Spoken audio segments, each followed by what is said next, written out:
A profound wave of grief has swept through the homestead of Mzee Ojwang as he returned to his rural village to perform one of the most emotionally taxing cultural rites, formally announcing the death of his son, Albert Ojwang, to family and the wider community. The sober ritual, a deep-rooted tradition in many Kenyan culture, unfolded with raw emotion and communal sorrow, highlighting the depth of the loss not only to one family but to an entire village that had seen promise in the young man. Mzee Ojwang, dressed in muted tones and visibly bearing the weight of his sorrow, arrived in the company of mourners to fulfill the cultural obligation that requires the bereaved to announce the passing of a family member face to face. His appearance marked by a devastating chapter in the village's memory, a moment when grief, tradition, and communal identity intertwined. The atmosphere outside the family house grew increasingly heavy as the news was received, not with words alone, but through tears, wailing, and a silence that spoke volumes. Albert Ojwang, whose image now circulates widely, both online and offline, was not just a son to Mzee Ojwang. He was described by those who knew him as a symbol of hope,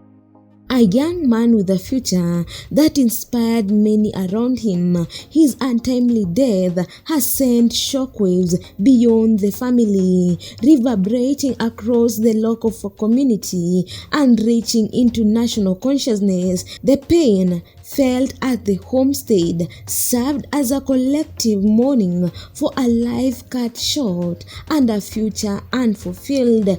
As tradition dictates, the delivery of such devastating news must come from a close kin, often the father, who bears the responsibility of guiding the family through the first formal stage of mourning. Despite visibly weighed down by his own sorrow, Mzee Ojwang carried out this duty with grace and resilience. His act was not just a personal burden, but a cultural one, the embodiment of strength amid tragedy as required by the custom of the Luo people. Those present at the homestead responded with deep anguish. Women wept openly, some collapsing into each other's arms, while men stood in stunned silence, some biting their lips to suppress their own tears.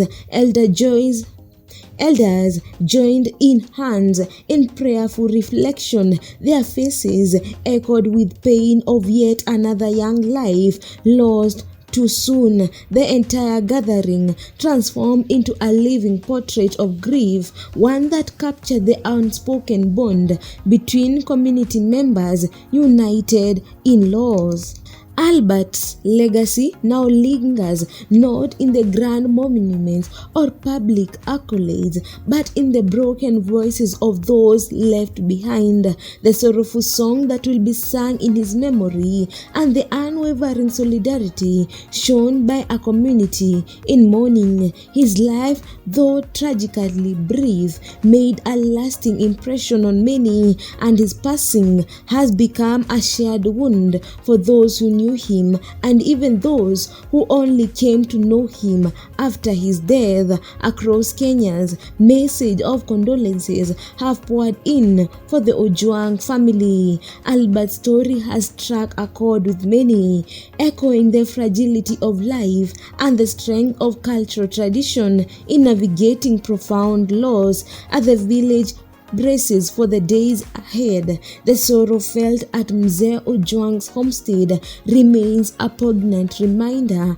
of the human cost behind every obituary: a young life, a father's pain, and a nation's collective mourning. Guys, if you like this video, make sure to subscribe, like, and comment down below. Also, don't forget to hit the notification bell so that you get every new video once I upload it.